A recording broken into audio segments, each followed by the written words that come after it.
শুভ নববর্ষ ফুকি।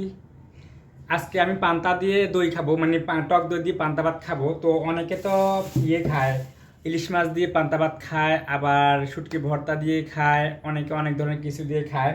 তো আমি কালকে রাতে রান্না করে রাখছিলাম পান্তা ভাত আর কি, কালকে রাতে রান্না করে পানি দিয়ে রাখছি এটার মধ্যে। তো পান্তা ভাত আমাকে যেহেতু খাইতে হবে সেজন্য আমি নিয়ে আসলাম টক দই। টক দইটা আমি ফ্রিজে রাখছি।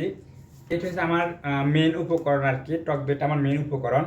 কারণ এটা অনেকে আবার এভাবে খাইতে চায় না, কিন্তু আজকে আমি আপনাদেরকে এমনভাবে দেখাবো, মানে আঙ্গুলে এমনি এমনি চারটা চারটা খাইতে মন চাইবো ওই রকমই আমি ইয়ে করবো। যদি আপনারা অবশ্যই একবার ট্রাই করবেন, ট্রাই করার পরে আপনারা খাবেন, খাওয়ার পরে আমাকে একটা লাইক কমেন্ট করবেন যে ভাই আপনি একটা রেসিপি শেয়ার করছেন। তো চলেন দেখি আপনাদের সাথে শেয়ার করে কি কি করতেছি, কিভাবে কি করতেছি একটু শেয়ার করে আপনার সাথে। চলেন, পান্তা দই করার জন্য আমার লাগবে বাদাম, লাগবে আপনাদের জিরা, মানে আস্ত জিরা, শুকনো মরিচ, কাঁচা মরিচ, আর লাগবে সরিষা, কালো সরিষাটা লাগবে। মেন মেন যেটা সেটা হচ্ছে টক দই, এখান দিয়ে লাগবে আমার সয়াবিন তেল। তো চলেন আস্তে আস্তে এগুলো একটা একটা করে মিক্স করি।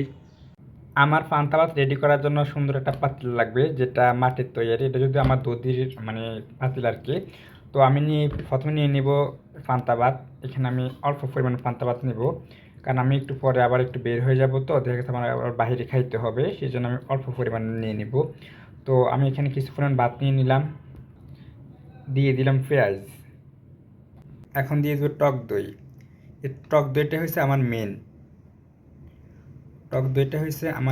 টক দই দিয়ে দিলাম। আপনারা কখনো খেয়েছেন কিনা এরকম পান্তা দই, তো অবশ্যই জানাবেন, কারণ পান্তা দই কিন্তু অনেক মজা। তো আমি আজকে সেটা আপনাদেরকে দেখাবো, এটা রিভিউ দিব খাওয়ার পরে। পরিমাণ মতো লবণ দিয়ে দিব, কারণ পান্তা ভাতের সাথে আবার লবণ না হলে ভালো লাগে না। তো আমি কিছু পরিমাণে একটু পানি দিয়ে দেই, পানি বলতে এটা ভাতের পানিটা দিয়ে দিলাম। এখন আমরা হাত দিয়ে ভালো করে চটকে নেব বেশি করে। আমার মোটামুটি প্রথম ধাপের কাজ শেষ, এখন আমি দ্বিতীয় ধাপের কাজ করব। দই পান্তা করার জন্য দ্বিতীয় ধাপের কাজ চলতেছে। প্রথমে দিয়ে দিলাম একটা কড়ার মধ্যে কিছুটা তেল দিয়ে দিলাম। এখন আমি দুইটাকে ভালো করে নাড়াচাড়া করবো যাতে কিছুক্ষণ হয়ে যায়। দেখতে পাচ্ছেন আমি সকল উপকরণগুলো দিয়ে দিলাম, কিছুক্ষণ নাড়াচাড়া করার পর দেখতে পাচ্ছেন সম্পূর্ণ উপকরণগুলো লাল হয়ে গেল। এখন আমি এটাকে পুরো পান্তা ভাতের উপর দিয়ে দিব।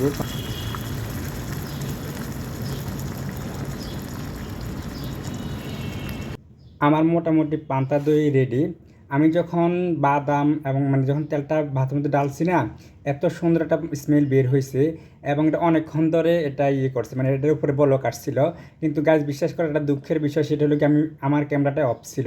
আমি যখন ডালছি আমার ক্যামেরাটা অফ ছিল। তো এখন আমি এটাকে ভালো করে চটকে নিব হাত দিয়ে, কারণ একবার তো চটকে নিয়েছি, এখন আবার ভালো করে চটকে নিব এটাকে। দেখেন কত সুন্দর হয়েছে এটা।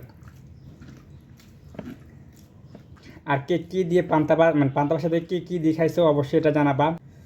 মরিচ, এই মরিচটা তো পান্তা টোটালি জমে না। এই মরিচগুলোকে ভালো করে চটকে নিতে হবে।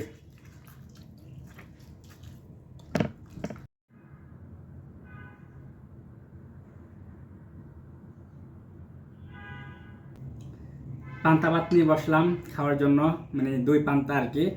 তো দেখি এটা, বিসমিল্লাহ।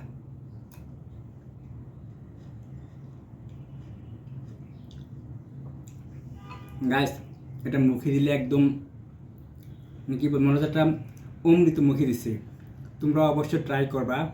খাওয়ার পরে আমাকে একটা লাইক দিও যে রাশেদ ভাই একটা রেসিপি দেখাইছে, এত মজা হয়েছে। এটা দেখতে যতটা লোভনীয়, খাইতে তার থেকেও 3 গুণ মজা। আল্লাহ নিয়ামত খাচ্ছি।